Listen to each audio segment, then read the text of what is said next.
From the Huntington Bank Studio, this is Colts 360. Hey, great win, right? We got the first thing done. And that's getting this win, right? We did it together, and it took all 4 quarters, and it took every single one in this room, right? Next week, right, it's on, right? So we got to have our best week, our very best week of preparation that you've ever done in your life. Because like Gardner said last week, this don't come around very often, and it's here. And we all got to be at our best. Go, baby, go. Hey, okay, Trent? Never asked for it to be easy. All we asked for is a chance. Yeah. And we got it. And we got it. Now what we gonna do with it, huh? Yeah. Hey, win on 3. 1, 2, 3. Win! That's what's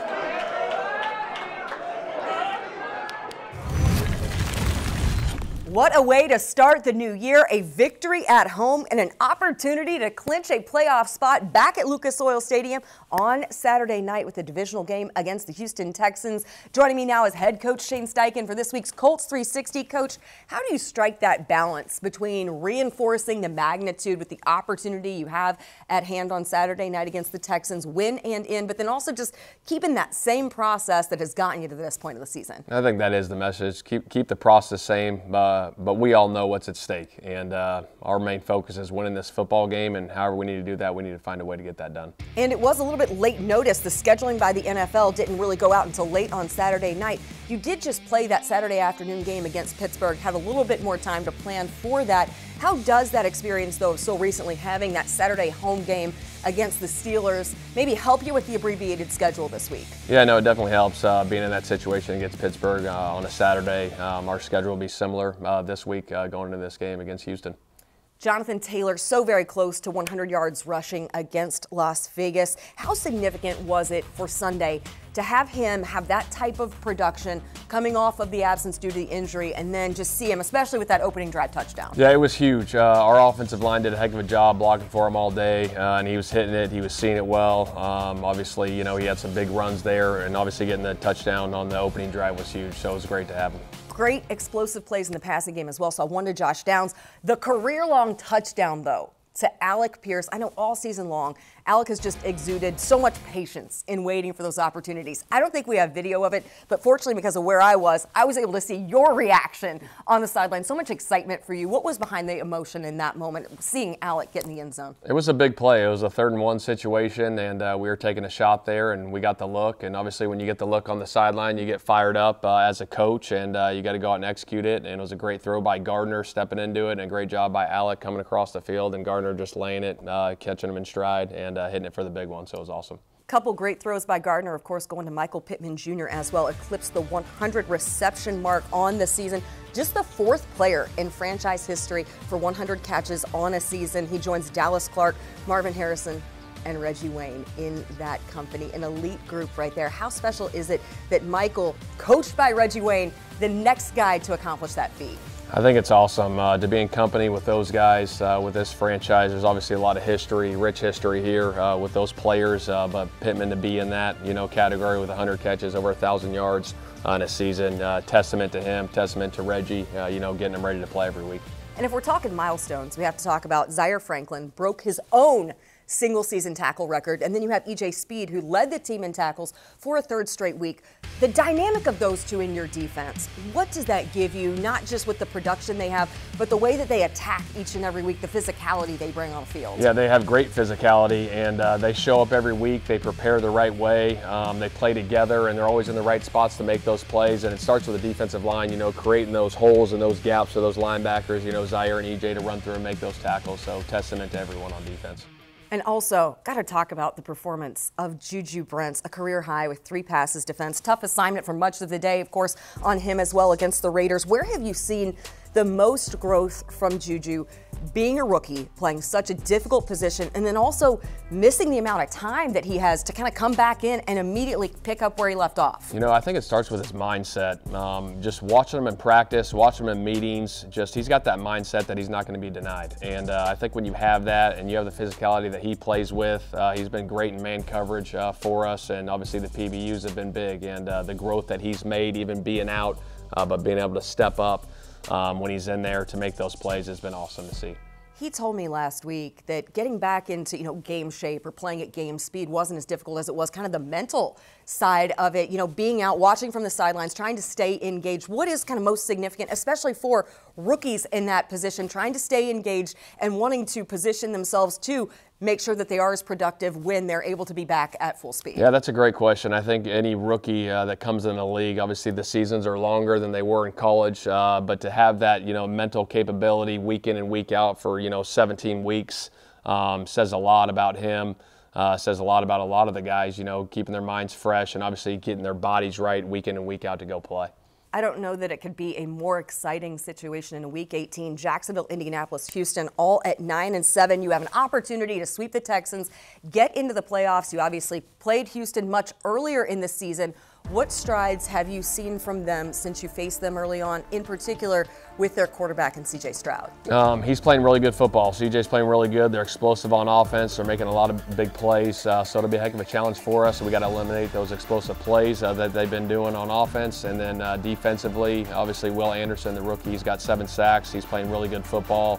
They're playing hard. They're playing together. D'Amico's got them playing tough, so it's going to be a heck of a challenge for us. But shoot, we're fired up to be at home on Saturday night. Fired up should be incredible opportunity on Saturday night, not just for the players and coaches, but for the fans as well. Look forward to hearing you guys be so loud, bringing the energy, bringing the noise to Lucas Oil Saturday night. Coach, appreciate the time. All right, thank you. Kenny Moore, Drew, and in my ear 24/7, bro, just stay locked in, get those mental reps.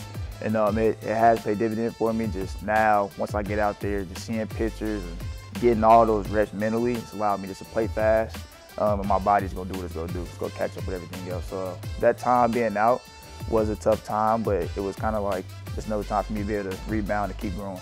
Coming up, he's the hometown kid making a statement in his rookie season. JuJu Brents on the opportunity at hand at home on Saturday night. That's next on Colts 360.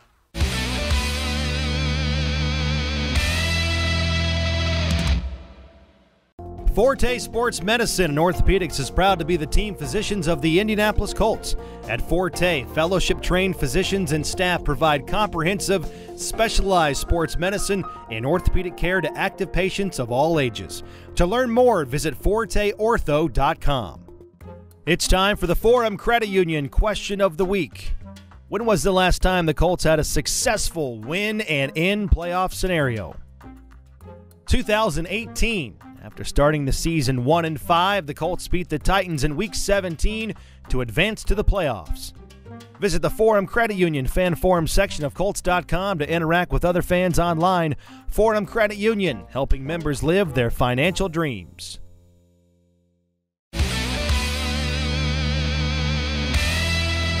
Meaningful football in December. This don't happen every year. Don't take this for granted. Pressure burst pipes and make diamonds, or we about to walk off this field shining. Playmakers on 3. 1, 2, 3. It's what we work for. Everything we got. That's that do or die moment right here, dog. Let's go. We're gonna find out who just be talking, who really about that tonight, baby. Family on 3. 1, 2, 3. Bang. He's got downs. It's a gain of 50. Now he's at the 5, and he walks in untouched. Pressure's coming, and he is sacked. Keep going. Keep going. The time runs out. Taking a shot downfield for Alec Pierce. He's got it. Touchdown! Broken up, and it's broken up by Brents again. Great play by JuJu. The offensive line leading the way. What a run by Sherman. Week 17 belongs to the Indianapolis Colts. Hey, that's how you bring in the new year, baby.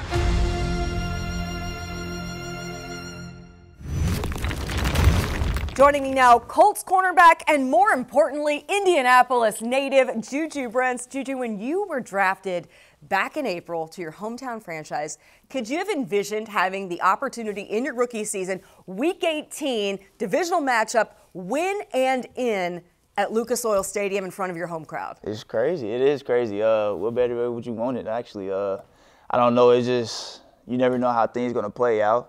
And just to see the growth we've had within the team and get to this point, it is pretty dope. And just watching these games growing up, like the playoff games, the Super Bowl and all that, it's exciting for me. I know I'm going to have a lot of 2-9s in the building too, so it's going to be fun. just looking forward to the opportunity, though. No question, a lot of 2-9s and, you know, a lot of loudness, you know, a lot of energy coming from that group as well. Coming off of a career day, 3 passes defensed, and a lot of the day against Las Vegas spent with that tough assignment on Davante Adams. How does your confidence continue to grow? How do you build momentum off of that moving into Week 18 against Houston? I definitely, it's big. You know, I missed some time this year too, so just getting back out there, getting the groove of everything, and just getting my legs underneath me. A lot of the game is just having that confidence, and what better way to test it than going against one of the best.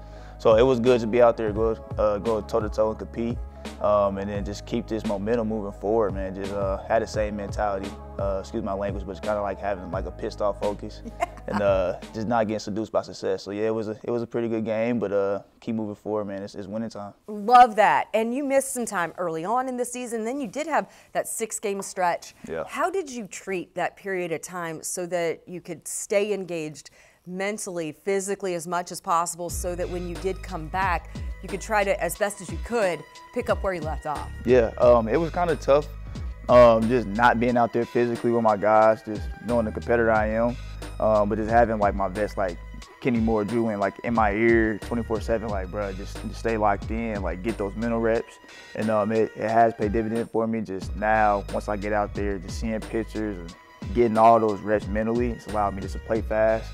And my body's gonna do what it's gonna do. It's gonna catch up with everything else. So that time being out was a tough time, but it was kind of like just another time for me to be able to rebound and keep growing.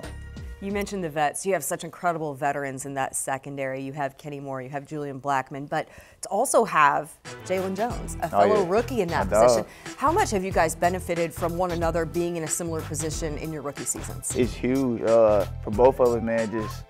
Just having, like you said earlier, just the confidence, and we're just learning together. And you know, me and him both kind of getting tired of the young narrative, man. Like, we got some dogs. We can go out there and compete and toe-to-toe with the best. So that's the type of mentality we like to have.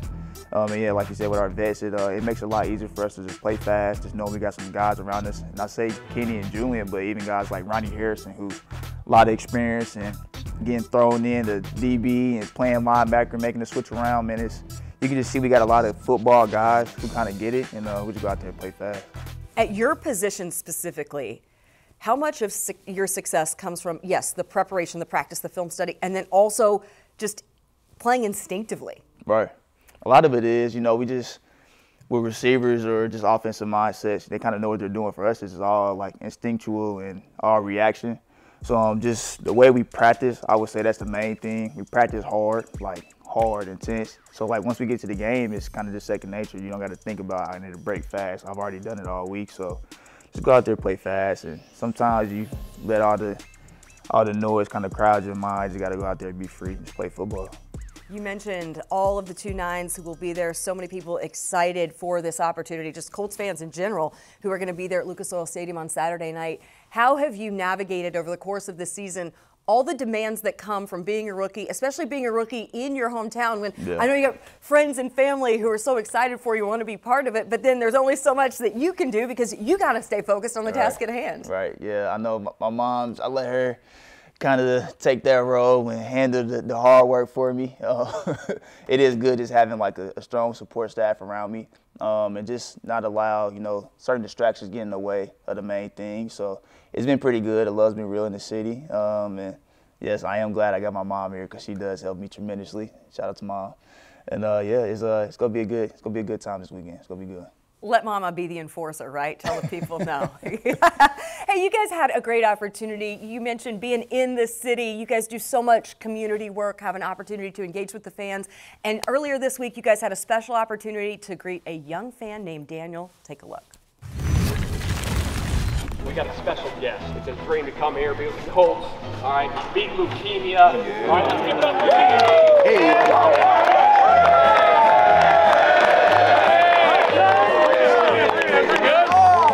Break us down? Come on, man. All right, let's do it. Let's go. 1, 2, 3, Colts, all right? You got it. 1, 2, 3.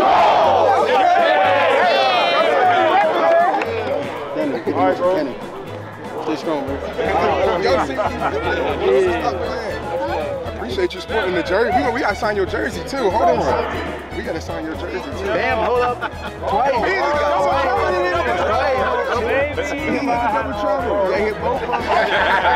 right, everyone. I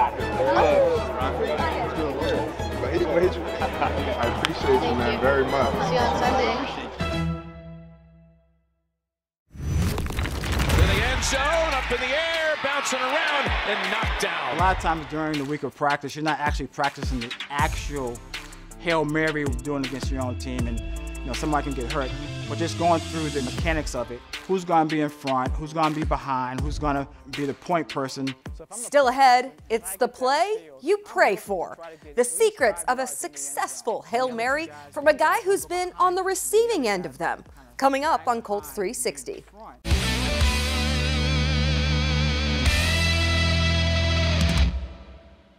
When the Colts score, the kids win. Meyer, the official super center of the Colts, and the Colts will donate $500 to Riley Children's Foundation for every Colts touchdown pass this season. For updates throughout the season and to learn more about how you can donate to Riley Children's Foundation, visit Colts.com/Meyer. This season, Anthem Blue Cross and Blue Shield is teaming up with the Colts to shine a light on outstanding small businesses. Indy's our hometown, and boosting local business is just one way we want to thank this great city. Go to Colts.com/Anthem Spotlight to nominate your favorite small business today. Anthem and the Colts, helping Hoosier small businesses score.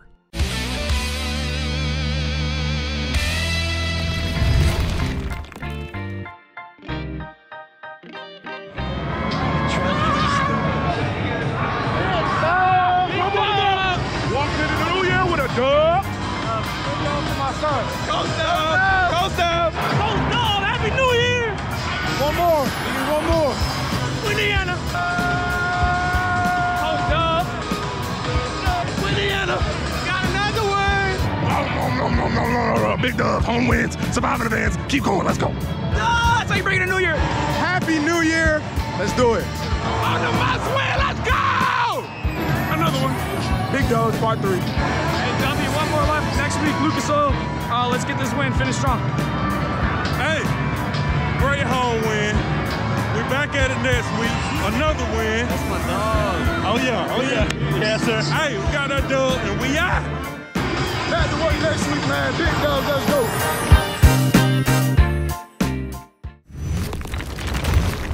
It's the pass that quite literally lives on a prayer. Although you don't see Hail Mary situations very often, when they do happen, they're one of the most exciting plays in football and also one of the toughest to execute. So we brought in our resident Ring of Honor receiver, Bill Brooks, to break down the secrets of a successful Hail Mary.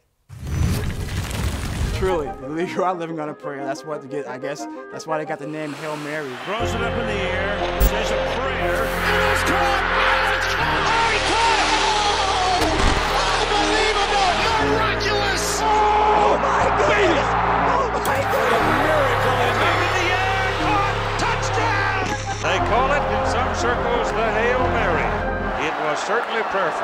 You dream about one day, if you ever get to the pros, that you can be part of a play like that. He's going to aim one deep into the end zone. This is the Hail Mary pass. It's batted around, and the Colts come up with a lead. They score! Touchdown, Billy Brents. I think it was coined by Roger Staubach against the Minnesota Vikings in a playoff game. He threw the ball to Drew Pearson, and what he said is it's a Hail Mary to see what's going to happen. Drew Pearson came down with the ball and scored a touchdown. First of all, they don't happen a lot. When they do happen, it's not a high success rate. To the end zone, up in the air, bouncing around, and knocked down. A lot of times during the week of practice, you're not actually practicing the actual Hail Mary you're doing against your own team, and somebody can get hurt. But just going through the mechanics of it, who's going to be in front, who's going to be behind, who's going to be the point person. So if I'm the point person, and as I get downfield, I'm looking to try to get at least 5 yards in the end zone. Then the other two guys, one guy's going to go behind him, and then the other guy's going to kind of lag behind and be in front, just so you'll have guys at 3 different levels. Whoever the point person is, his job, his responsibility is, when we were playing, it was one, if you can make the catch, make the catch. Or if not, tip it to hopefully one of the other receivers out there that can make the catch. People down there, the ball's up in the air, caught! Touchdown! Incredible! Ball tipped in the air, caught! Touchdown! Oh my goodness! Their role is be there to catch the leftovers. Chucks it to the end zone. Caught! You're always looking for the rebound. I try to get it like a rebound. That's how I did it. I try to get up there and get it like a rebound. And once I got it, I try to get the ball into my body as fast as possible so no guys can try to get their hands in there and punch the ball out. It's truly, truly a prayer, hoping that something good comes out of it for your team. And sometimes it does, sometimes it doesn't. But when it does, it's very exciting. Hail Mary, end zone. Oh, he caught it! Oh, unbelievable! Miraculous! Thanks for joining us for an early edition of Colts 360 this week ahead of that Saturday 8:15 kickoff at Lucas Oil Stadium for Colts and Texans and playoff implications on the line. In the meantime, stay up to date with the latest Colts news on Colts.com, the Colts app, and the social platforms. And, of course, download the official Colts podcast. That is available anywhere you get your podcasts. Here is a preview of this week's episode. Why is this in our favor, the short week type of thing, as far as being in week 18 of an NFL season, knowing how the nicks and bumps and bruises and everything take an extra day or two for these veterans to get healthy? I think it is just more like everyone's locked in. You don't have the off day. Yes, that's good for rest and recovery, certainly. But I think everyone just, like Shane Steichen said it in his post-game victory speech that we posted on our social channels and Colts.com, like this has to be the best week of preparation of your life. And now there's no break. It's like you're back in here on Monday. Tuesday, we're having a walkthrough. Wednesday, Thursday, practice. Friday, kind of our last little preparations, our last little light walkthrough, whatever it may be. And then Saturday, we go. And there's no break in there, and I think that's almost good. I think you get right into it. You don't have any downtime, and it is just all about how do we beat the Houston Texans. And the good thing about it is Jonathan Taylor back in the mix, obviously, after missing some that was huge. For him to get near 100 yards rushing, I thought was such a significant game for him, just a significant effort. And the way that this offensive line set you up in that game as well, not just for Jonathan Taylor, but, man, you saw that 27-yarder by Trey Sermon as well. I thought offensive line play was top tier, and you really did see some of those, like, flashes of, JT at full speed, full strength, full health. So that's really encouraging because, I mean, this is the point where you need your playmakers. You need your top-tier effort from Pitt, from JT, from Buck, Grove, Zaire, like all of those, every single – Gardner Minshew, of course, as well. Like, everybody is going to have to play their best ball of the season on Saturday night, and I thought that there were great indications of that in a lot of complimentary pieces.